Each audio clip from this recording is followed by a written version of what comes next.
When I tell you the filming of this video has been postponed one too many times, weeks and weeks and weeks this is supposed to happen, but things have just kept getting in the way. But we're here and I need to sit down and do this right now, otherwise it's never gonna happen. Today I want to share my testimony, how I got here. I've had several questions about it, and I don't think it's fair for me to continue to withhold something from other people out of fear, something that can bring glory to the Father and can encourage people. And that's exactly what I hope this video can do. I pray that it encourages you and that it adds fuel to your fire as we continue to get closer to the end, to continue enduring for that prized crown.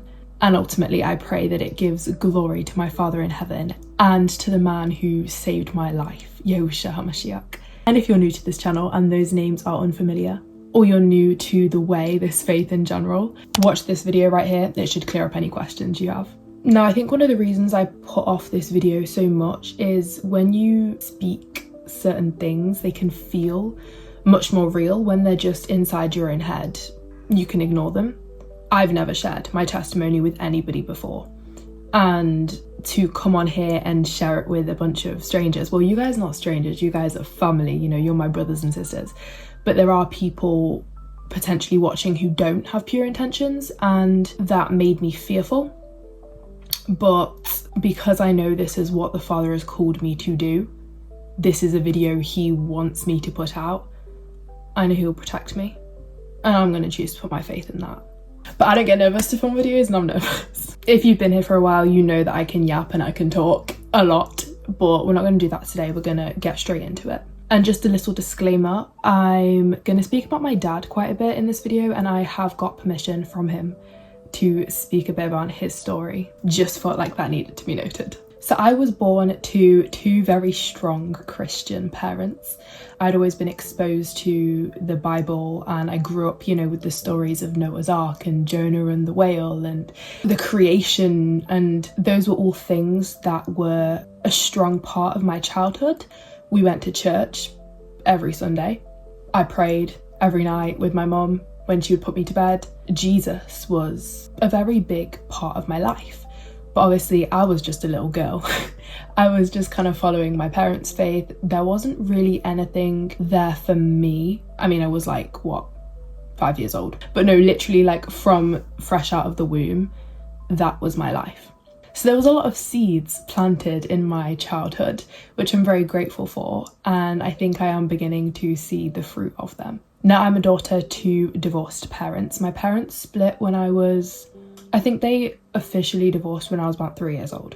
But still, both strong Christians, and no matter which home I was in, because I grew up going from home to home, Jesus was there. My childhood wasn't the easiest. I know I had it easier than a lot. I think out there's always people who have it better than you, and there's always people who have it worse than you. But a lot happened in my childhood. All praises to the Most High, I was never like abused or anything. I was quite screwed up by several things that happened. When I was about 8 years old, my dad's second marriage came to an end. And the woman was an interesting woman. We're not going to talk about her because that's like not what this video is about. Long story short, she didn't really want me and my brother as her quote-unquote stepchildren. And she made that pretty clear. We were on the bridge of COVID time. Maybe I was about 8 or 9. COVID was brewing, okay? And my dad had just left this marriage. From the way it sounds, from what he's told me, again, I've been given permission to share, this woman that he was with was not a believer. She was a complete atheist. And obviously a lot of stuff happened, but she basically turned to him and said, okay, well, it's either me or it's your God. And I think that fueled a fire in my dad to just begin actually seeking the Father. Obviously he had to end it there because he wasn't going to choose her over his Christian God at the time. And so he started seeking. He started really getting into his word. He started just seeking the Father with all of his heart. And do you know what the Father says? He says, when you seek me, you will find me when you search for me with all your heart. I remember him telling me about how he got to Deuteronomy chapter 7, where it talks about how we're not really supposed to marry the other nations because Yahuah literally said that our hearts would be turned away from him when we did that. And we did that. And we still do that. And it was for him at that moment that something started to click. It was kind of the start of something. He didn't really know what it was, but he just continued pursuing. So after this woman had insulted his faith and he began to diligently seek, he felt the Most High tell him that everything that he would lose by losing her, letting her go, he would restore it. So he continued to seek. So then COVID hits. At this point, I'm about 9 years old. This was at the end of like 2019, early 2020. And my dad has been seeking, and he has been seeking, and he had a phone call with a brother, a friend, I don't know who this person was, who was encouraging him to read Deuteronomy chapter 28. Okay, you know, the blessings and the curses and how these will be a perpetual sign forever who the children of Yasharel truly are. And he woke up and he continued seeking. And then slowly he started to expose me and my brother to these truths. And at first I thought he was crazy. Okay, but I was just kind of subtly going along with it because I was 9 years old and just a child. But eventually, I don't think it took long because I was just so desperate to make my dad proud. My dad was a lot harder to please than my mum. My mum, oh, I could literally breathe and she was proud. My dad was always someone that I struggled to please. And so I came around pretty quickly and we joined a Hebrew Israelite camp. I'm not gonna say what camp that was because I don't want to shame them or, you know, shed bad light or offend anybody who still follows them, but that didn't lead us to the greatest place. So anyways, I then went to grow in the faith, or what I thought was the faith, when really I was just living off the back of my dad's faith. I was about 10, 11 years old, and I felt like I was on fire. I felt like I knew it all, like I was unstoppable. But now I see that it was never really real. I was genuinely just living through my dad's relationship with the Most High, and I think that's something that many people do, and I think it's worse when you don't know it, because the Father wants to know you. He can't know you if you don't have a personal relationship with him, if you're living through somebody else's relationship. Anyway, so I've spoken a lot about my dad. Obviously, mum and dad, very separate situations. My dad definitely formed a lot of my faith and encouraged me in that area, and I think my mum is responsible for making and shaping, well, the father too obviously, but she kind of taught me everything else I know, really. Bless her heart. Love you, mum. I know you're probably not watching this, but thank you for everything you've done for me, and thank you, dad, if you're watching this, for getting my faith journey started. But anyways, my mum's still very Christian. She's still Christian now. She found out about the whole Hebrew Israelite church situation and she was completely against it. And after the digging that I did, I can see why. I can absolutely see why. I think she was more just scared for me, and obviously my mum and my dad have a lot of history. It's not great between them, and I think she was scared about the influence that she saw my dad's faith having on me, if that makes any sense. So she questioned my faith, and rightfully so, but me being 10 years old and completely living through somebody else's faith, I couldn't answer when she questioned me. And obviously we're told we're supposed to have a defense for our faith and be ready to give an answer for the hope that is in us when people ask. But I couldn't really say anything because I didn't have anything to say. I didn't have a reason for my faith besides, oh, this is what my dad does, so I'm gonna do it too. I think I was baptized into the Hebrew Israelite church at the age of 11, and my mum did not know. Big mistake. I didn't see that it was wrong at the time because I was 11 and stupid and just trying to make my dad proud. So I went behind her back to be baptized. So that happened. It was messy, okay? It was really messy. And after that baptism, nothing really changed. I saw my dad growing in faith and growing in strength and growing in the spirit. But for me, nothing changed. I went into secondary school and I remember I got with the wrong crowd. Well, they weren't really bad people, but it's just like, I think the biggest thing I remember is my language. Oh my days, it was so bad that first year of secondary school. There was no conviction in me. I was lusting like crazy for boys. Like nothing changed. I just continued on in my preteen life, looking completely like somebody of the world, definitely not somebody who has been baptized and been washed clean and died to themselves and been resurrected in Messiah. That's definitely not the way I was living. And then I hit a really dark season. Side note, by the way, I hope this story like makes sense and it's not like jumping around. I've had to pray about what to say and what not to say, because obviously some parts of our testimony are literally just supposed to be between us and the Father. And I will be praying during this editing process as well to see what needs to be cut. But jump from me starting secondary school, I hit a really, really dark season. I think it was, if I remember rightly, I remember. It was the autumn winter of 2022. So second year. So just as I was supposed to start year 8. That won't make sense to you if you're in the US, but second year of secondary school. Secondary school starts at 11 and it runs till you're 16. So I don't know if that helps, but. So I had this fear. I'm not going to talk about the fear because that's not what this video is about, really. And it's something I dealt with my entire life from whenever I could remember. I don't remember a time where I didn't have this fear. And during this period from, I think it was like September to like January, it just scaled 1000. I think I should probably call it a phobia. It is a phobia. And some people have really serious phobias. This was a really serious phobia. And for some reason it just amplified during this time. This was about a year after my baptism, I believe. I was baptized in 2021, October. So it was a year. It was cold, that baptism as well, on my because we were baptized in a lake in the middle of October. It was cold. This is where the story begins to dot, but I hope you can still follow. So I had been a binge eater my entire life. It's how I coped with stress, and it's what I saw the adults and people in my life around me doing. My whole family are binge eaters. It runs thick through my family's veins. It's like a generational curse kind of thing. So obesity and all that is really heavy in my family. So I'd been a binge eater my whole life as well. So I grew up honestly very, very chubby. I looked like a completely different person to what I do now. Anyway, so because of this phobia that scaled to 1000 during this autumn winter of 2022, I completely went in the opposite direction and I stopped eating. I think I lost something crazy like 15 kilograms in 3 months. And I was already struggling so much in school as is because of other reasons, bullying, etc. And I'd always really, really struggled with my body image, obviously being a binge eater and being fat my entire childhood.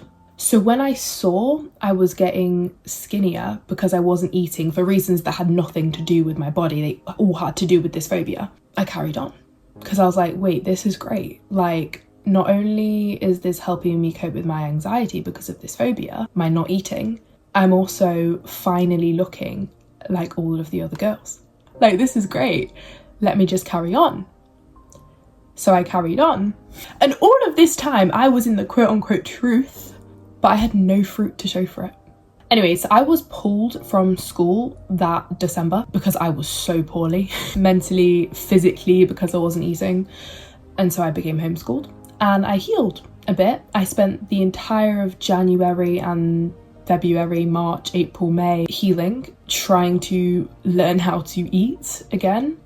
And I thought things would go up from there, but the summer of 2023, I hit my absolute lowest. I wanted to die.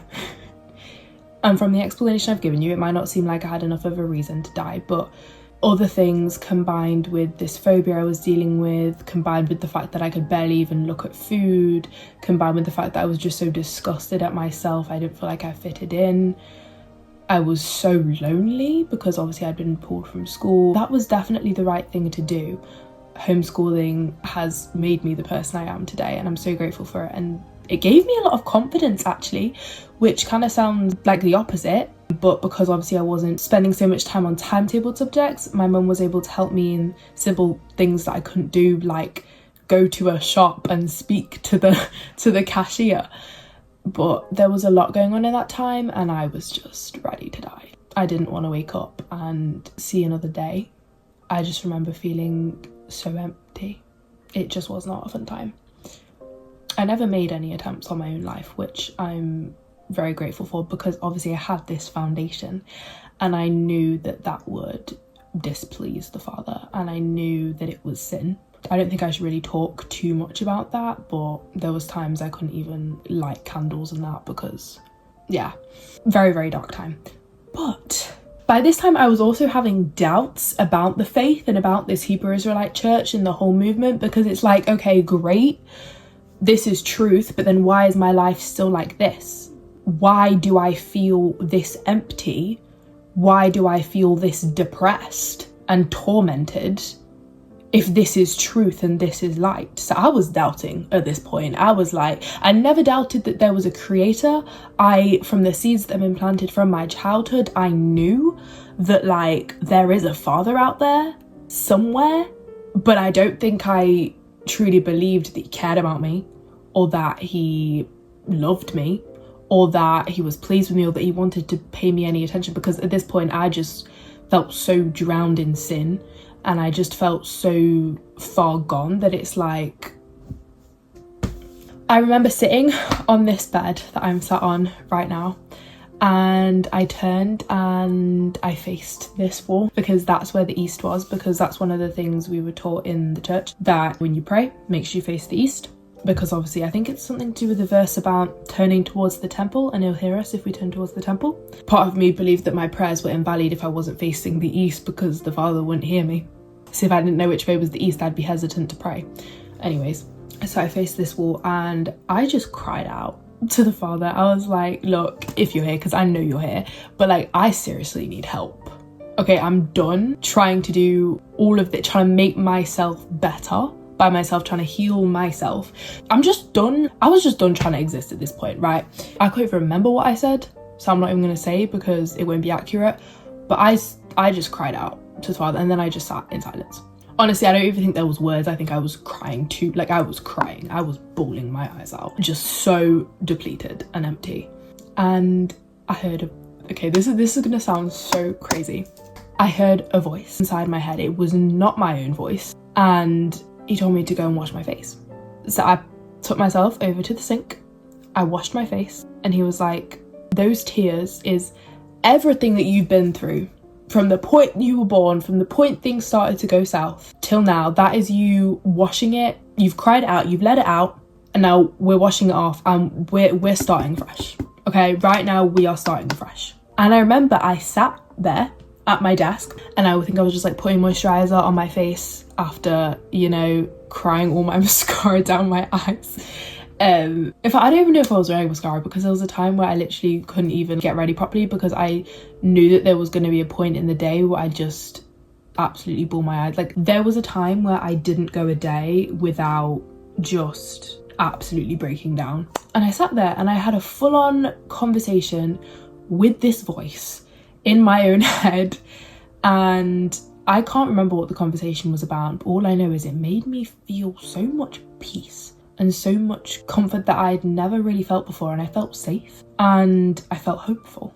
I think I genuinely just sat there for a good half an hour just speaking to this voice in my own head, which is, if there's anybody watching this who's like not a believer at all, like atheist, doesn't believe that there's a God, that is going to sound like I'm absolutely wappy. But I did. And so that happened, and I think part of me was expecting from that point it would just be like sunshine and rainbows, but it wasn't smooth sailing from there on out. It was not smooth sailing at all. I didn't want to die or like myself, so that was an improvement. I even have it right here. In fact, I'm going to show this because this is a testimony, and I keep this by my bed as a reminder of how far I've come. But there was one night that I was just so empty. I sat down and I wrote, it's going to be backwards on camera, but I wrote out 100 reasons to live. And as proof of how far we've come since then, number one was for God. But which God, Joanna? That's a conversation for, in fact, we've already had that conversation in that video. But I wrote out 100 reasons to live. And I keep that here, and it's just nice to read sometimes. I never really feel that hopeless anymore. All praises to the Most High. I was actually just sat down yesterday, in fact, thinking on my days, there was a time where I did not want to see tomorrow, and now I'm excited for this new week that's coming. It's Monday for context right now. But I wrote out 100 reasons to live.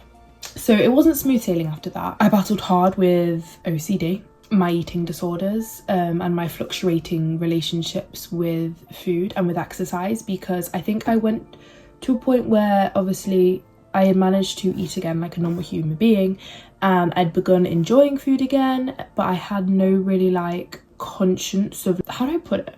I think I was just so scared of restriction, or like not restriction, but I was so scared of overthinking what I ate that I just didn't think. I never ate unhealthy. I've always been a whole foods girl, even from young, because obviously food's always something I've been conscious of growing up fat my whole life. I think I started to gain back weight and I was seeing that, and so then I freaked out, and so then I started restricting again, and then I realised I'd restricted again, so then I relaxed, gained back the weight, freaked out. It was an endless cycle. However, during this time I chose to actually lock in, and it was at this time, I believe, in fact I wrote it in my Bible. I have it here, the day that I got this Bible. So it was the summer of 2023 that I hit that low point, and I got this Bible on the 9th of October 2023. However, I had started reading it before that, because I remember I started in Deuteronomy because I'd already read up to that point on my phone, on the Bible app on my phone. At some point after that summer, I think it probably was pretty soon after I had that encounter with the Holy Spirit, or what I believe was the Holy Spirit. If I spoke about that voice to an atheist, they'd be like, girl, you're crazy. But I locked in, and that was the point where I decided to read the Bible from Genesis to Revelation. I was like, right, I'm not feeling this low again. I'm not doing that again. I need to feel something. And instead of turning to things that I know are just going to make me worse to feel something, I'm going to read this. And so that's what I did. At this point, I was 13 years old. And that's when I truly decided, okay, let's give this a shot, because I am tired of being tired. At this point, I was still battling some very, very heated arguments with my mum about faith. That was hard, obviously, because I was trying to seek, but then I had her kind of telling me, and she was right in some areas. She had heard like crazy stories about girls being killed in the Hebrew Israelite church for wearing jeans and like stuff like that. So I could see from a mother's perspective absolutely why she was concerned. But yeah, we had some interesting arguments and my faith was tested, but I kept reading. I kept going. At this point I was still calling Lord, Lord as well. And I was also, I'd say I was probably about 95% in at this point. Like, life was still tough, but I had this hope and I had this peace in that I was beginning to know the Father, and I was actually beginning to have a relationship with the Most High. And it's this point I started to doubt again, not in the Father, because, oh, I've heard you now. Like, you've just pulled me out of a dark pit that I did not think I was going to make. I did not think I was going to make it to the end of 2023, genuinely, which is scary and sad, but true. So I wasn't doubting that at this point. I was doubting the Hebrew Israelite church now. I was 95% in, but that 5% of me was just like, something is not right. Anyways, so I continued in this weird era for basically the entire of 2024, where I was reading my word, I was in the Hebrew Israelite church, I was still battling things, you know, still just very much living out the human experience, still struggling with OCD, still struggling with my relationship with food and exercise, still just struggling. But I was in the word and I had this hope and I had this reason to keep going that I didn't have before. I started college the September of 2024. Now, this was not like college as in like college as you know it. Obviously, because I was homeschooled, they have courses at college where you can sit GCSEs in the UK. In the UK, GCSEs is something you take when you're 16 years old at the end of school before you then go on to A-levels and then university. So I was actually the year below when you're supposed to take these GCSEs. I was 1 year younger. I took 3 a year early. And I went to college that September, and the very first day, there's just, the only way I can explain this situation is Yahuah, right? That's the only way. So I went to college, a public college, regular college, not for anybody special, like just a regular old college. And the very first day I walk into my psychology class. In the afternoon I had English in the morning, and I'm one of the first people in the classroom, and I sit down, and then this girl comes and she sits on my table with me. We have some good conversation. It's very silent in the classroom. No one else is really talking, but me and her, we're talking. We're finding out about each other. You know, it's the first day you're making friends. Well, I actually said, oh, I'm going into college and I'm going to be the mysterious girl. I'm going to be in and out. Because at that point I I'd been alone for so long, and I think by then I'd also had this revelation that the Father had isolated me for a season so that he could work on me, because work was done on me from that time I had the encounter to the September I started college that wouldn't have been possible if I was surrounded by friends and people. And obviously I spoke about how my friends in secondary school were not really the best for my faith. I was engaging in a lot of sin, essentially. I was engaging in a lot of things that I shouldn't have really been engaging in. Nothing too, well, I say nothing too bad, but all sins are equal. So I think that season on my own was crucial, but I'd been praying for friends in the faith or in the Hebrew Israelite church that I was in at the time. I wanted friends who believed the same thing as me, but deep down I was like, it's not gonna happen. It's not gonna happen. So this girl, we're talking, and somehow we get onto the conversation of food and cooking because we both love cooking. And then she brings up something, she literally says out of the blue, "Oh, do you eat pork?" I was like, "Nah." And she was like, "Why?" I said, "Religious reasons." And she was like, "Oh yeah, I'm not religious, but like I don't eat pork either." And she's like, that's good. And then she proceeds to talk about, I'm doing a lot of listening, by the way. She's doing most of the talking. I'm sussing out the situation here, because after the whole pork situation, I had an inkling, okay? I did. So she starts to talk about how she's really familiar with the Old Testament. She reads the Bible, but like she knows the Old Testament more than the New Testament, but she wants to get into the New Testament more, and how she's like into modesty, and like she's still trying to learn about like the balance, how to be modest, still be stylish, and all of these crazy things, right? And I'm just sat there like, oh, Father, no you did not. No you did not. Because like, how? There is 8 billion people on this planet, right? And I'm sure not even a handful, okay, are in the truth, because it's a remnant that's going to be saved, right? There is no way that this girl is not only in my college, but she walked into my psychology class and then proceeded to sit next to me. What are the chances? Yahuah. Those are the chances. Anyways, at this point, I'm like, no, there's no way. There's no way. This girl is in the truth, okay? Maybe a part of me was delusional because I had just been so desperate to like find friends in the truth. And actually, I found some people at my drama school who were Hebrew Israelites as well.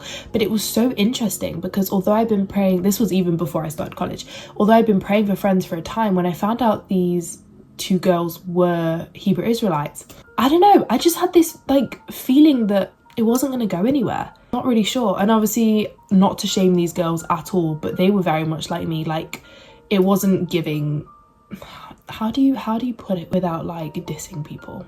It wasn't giving iron sharpens iron. Shall I say that? Although these girls were Hebrew Israelites, it wasn't giving set apart. If I said anything wrong or if that's disrespectful to these girls, because obviously there was time I wasn't set apart. Even some of the ways I act today now, convicted, because none of us are perfect, but it wasn't like, I think you get what I'm trying to say, and I don't think I need to say it. Anyways, but I just had this peace, just I didn't get excited. It was such a strange feeling.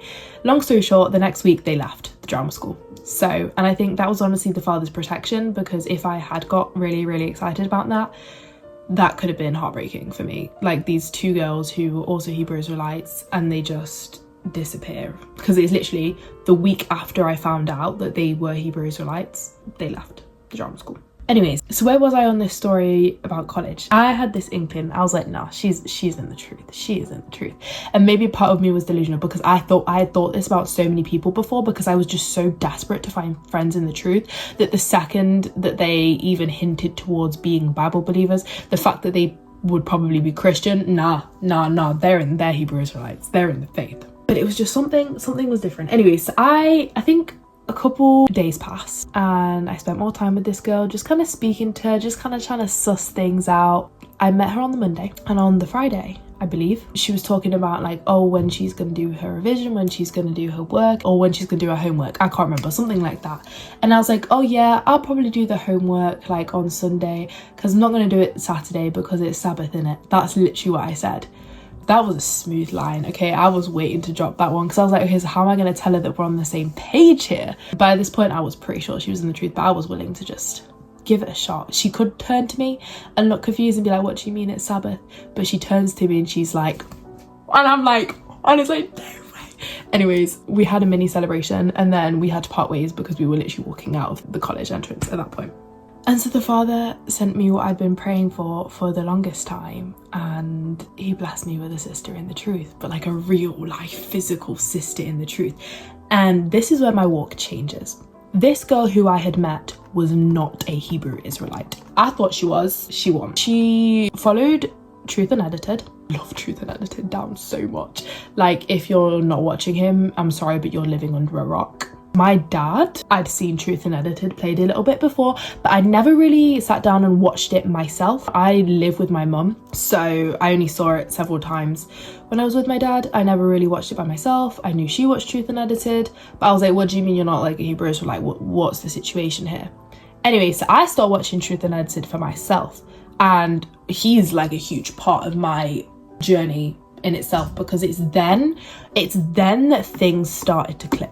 This girl was what I needed to push me from 95% in to 100%, because I locked in with Truth Unedited, right? I locked in with other ministries, right?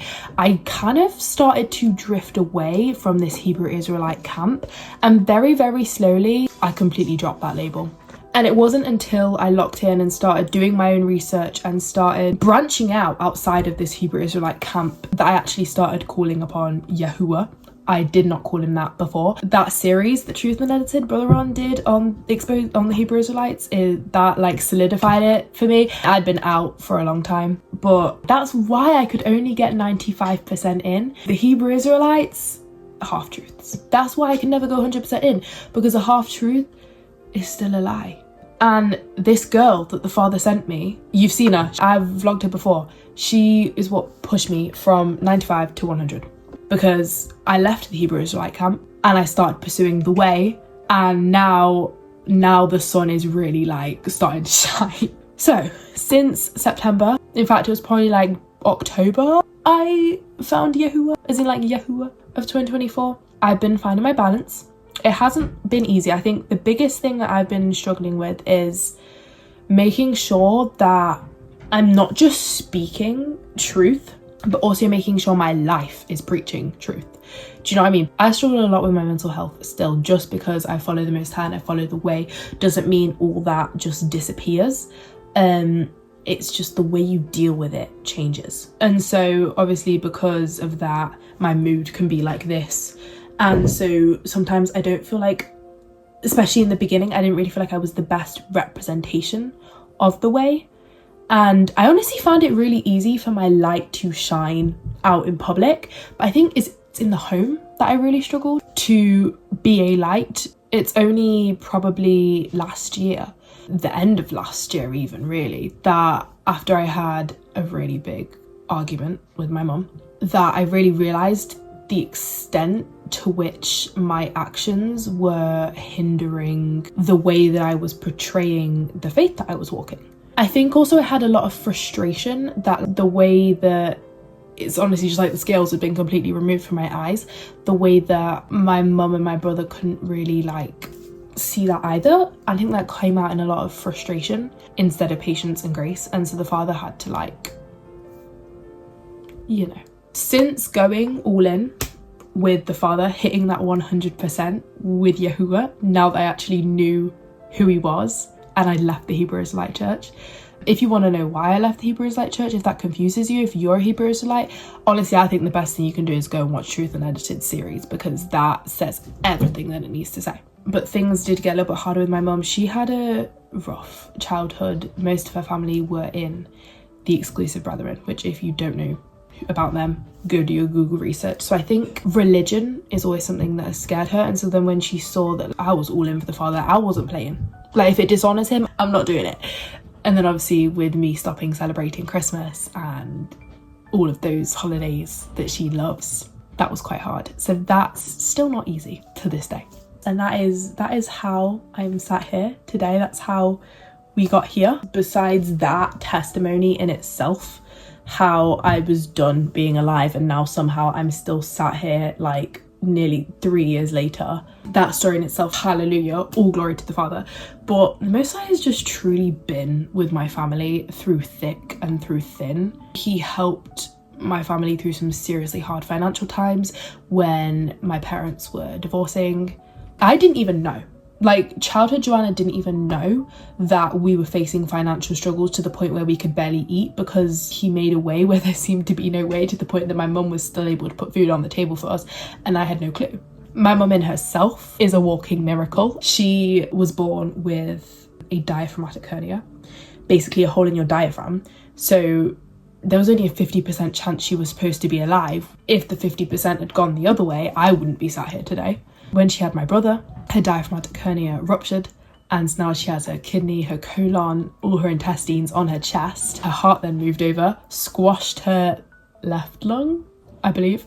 So she doesn't even have one full working lung. One of her lungs is completely gone, the other one's only 3/4 working, and she is still up right now. You could probably hear her next door cleaning my brother's bedroom. She is a walking miracle. The house that I am sat in right now, there was a time, I think, I can't even remember when, 2 years ago now, our landlord was selling and we were supposed to be evicted. We had absolutely nowhere to go because we have no family up in our city, and there was just nowhere available that we can move because there's a housing crisis. We were really going to end up moving from hotel to hotel to, and then obviously with her condition, that would have been awful. But she was able to reach out to some people that she nannied for. They just straight up bought the house. They literally just turned around and were like, oh yeah, we'll buy the house. Yahuah. Okay, so the house that I'm sat in right now is a miracle. My dad was blessed with a third marriage, and that marriage has been so fruitful. His wife is amazing, perfectly suited to him, okay? And they had a beautiful baby boy, September 2024. September was a redemptive month, okay? Because that was the same month I met my best friend. That's the same month my baby brother was born, and he is just so perfect and he is so beautiful. And just evidence that the father, evidence of what he spoke to my dad in the beginning, that he would restore all that was lost and more. Because my dad and his second wife never had any children. I think that would have been messy if they had. But just such a confirmation of the word which he spoke, which is just proof that all the words that he speaks will not return to him void. The Most High, Yahuah, has kept me and my family through every situation. There is no reason I should be sat here today. The odds say that there is no reason that I should be sat here today, and I am. And it's all by his grace. I hope that what you can take away from this video is that Yahuah is faithful. This journey that I'm on is only just beginning, and I'm very excited to share it with you guys as long as he calls me to be on this platform. I hope that this was able to encourage you, speak to you. Ultimately, I pray this just brings glory to the Father Yahuah. You guys have basically watched the sunset as I filmed this video. We started in great lighting and now it's like bad, but whatever. If you feel open to it, I'd love to hear some of how the Father has worked in your life in the comments. Let's encourage one another as we continue to fight this good fight of faith that is coming to an end, because you know the kingdom is at hand. It's at hand. I love you lots. Yahusha loves you even more, and I'll catch you in the next one. Mwah.